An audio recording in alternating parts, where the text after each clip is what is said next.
और इस प्रकार के कार्यक्रम के आयोजन के लिए सबसे पहले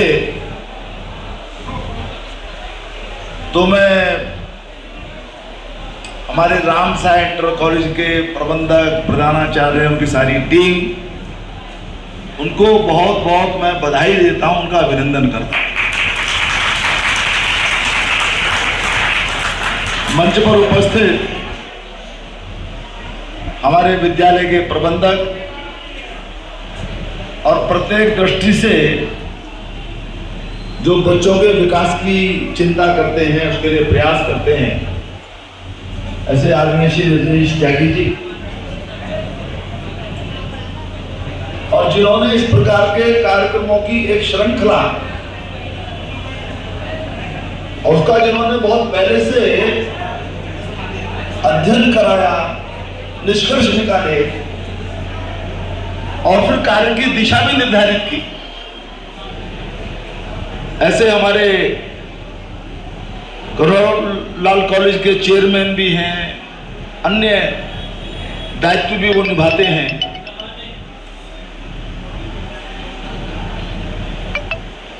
मेरठ के प्रमुख उद्यमी हैं, ऐसे आदरणीय श्री दिनेश सिंघल जी, हमारे आदरणीय श्री अशोक गोयल जी,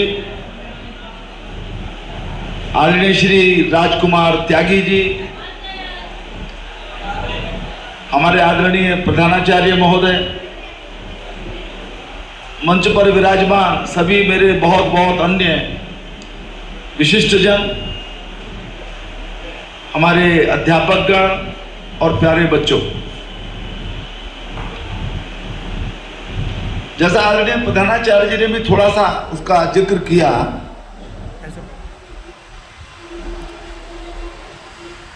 इस मेले के संबंध में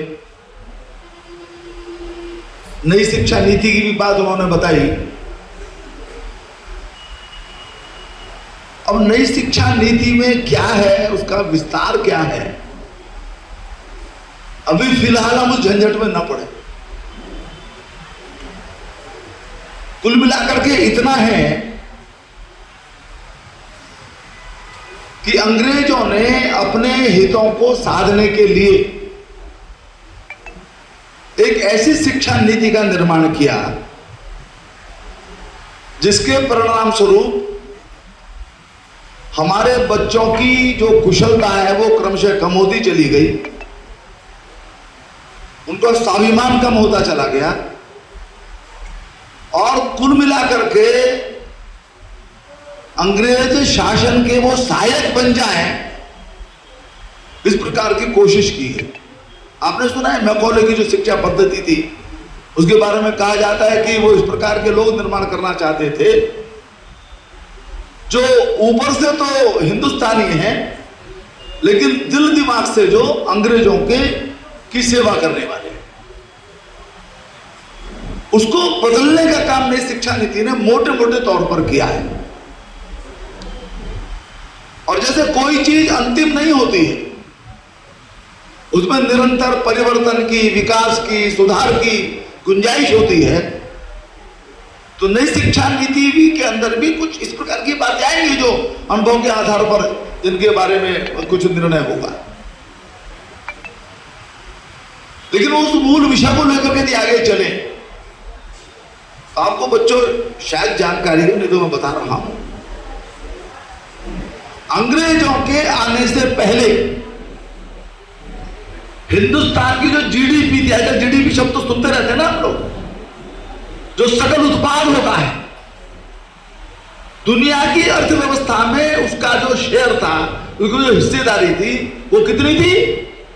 लगभग 25%, 23.कुछ% थी। क्योंकि हमारे यहां सब प्रकार के उद्योग थे, शिल्प था। ढाका की मलमल का नाम सुना है ना, एक अंगूठी में से पूरा थान निकल जाता, एक किस्सा तो सुना होगा आप लोगों ने। कौन बनाता था? हमारे कारीगर बनाते थे।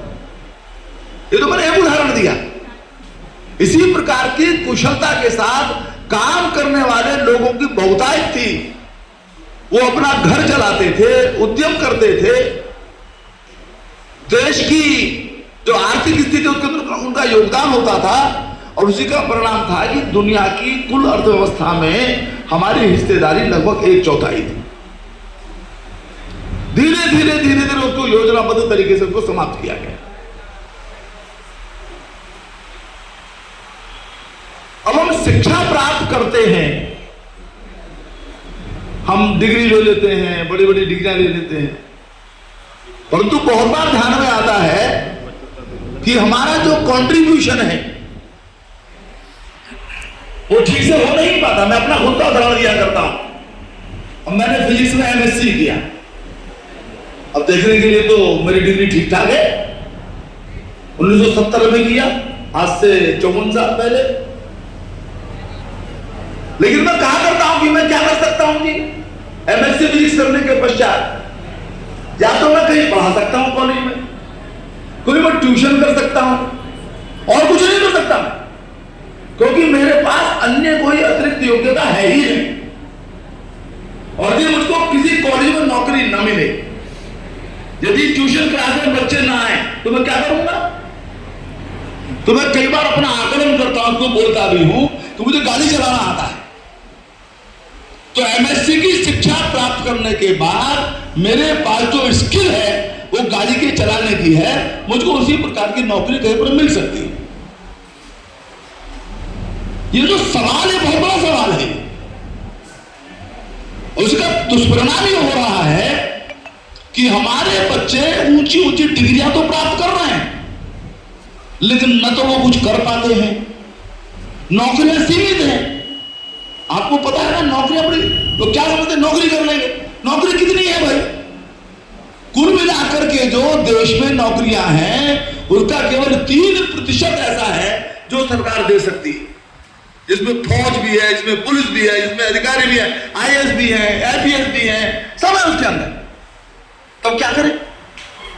तो जो अंग्रेजों ने योजनाबद्ध तरीके से हमारी क्षमताओं को खत्म किया, प्रत्येक बच्चे को उस क्षमता को प्राप्त करना पड़ेगा, अपनी रुचि के अनुसार प्राप्त करना पड़ेगा, जिसमें उसका इंटरेस्ट है, जिसको वो चाहता हो।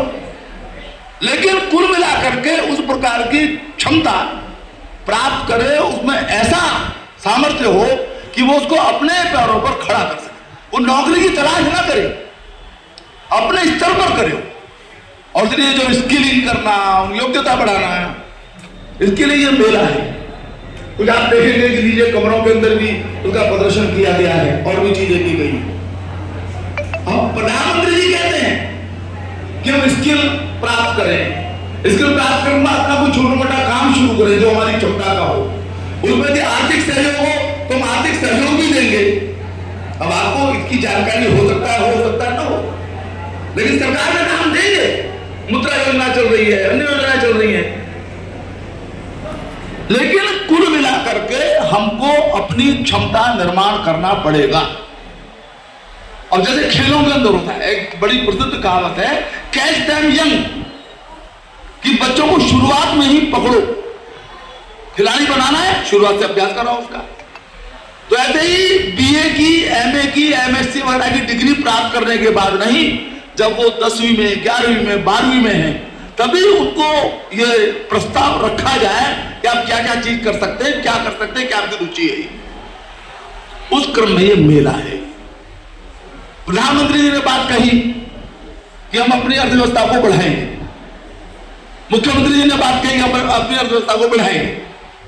अर्थव्यवस्था को बढ़ाने का अर्थ यह होता है, जैसे घर के अंदर हमारे पिता, उनकी आमदनी मान लीजिए 20,000 है, उनकी आमदनी अब 40,000 है, तो जैसे जैसे उनकी आमदनी बढ़ेगी उनकी खर्च करने की क्षमता भी बढ़ेगी।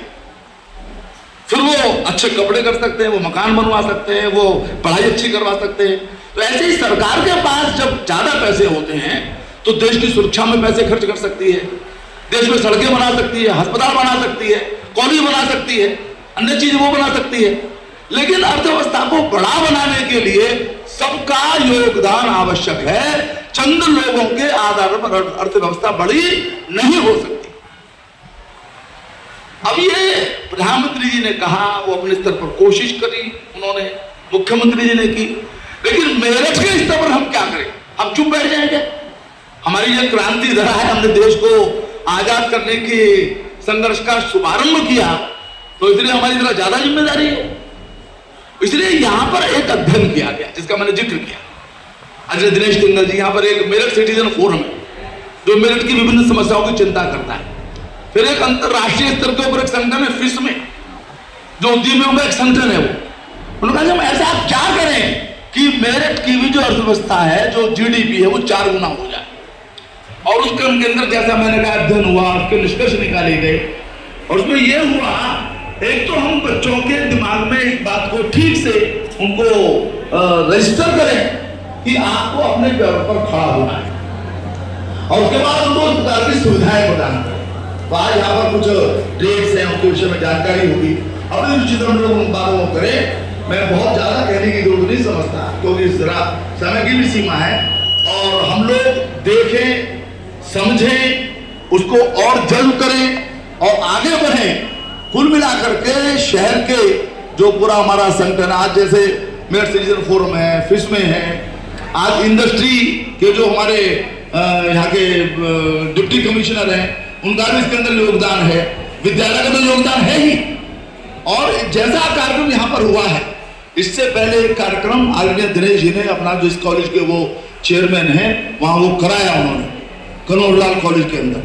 तो इस प्रकार का एक क्रम ये चलेगा, और ये आज पहला कार्यक्रम है। इसके बाद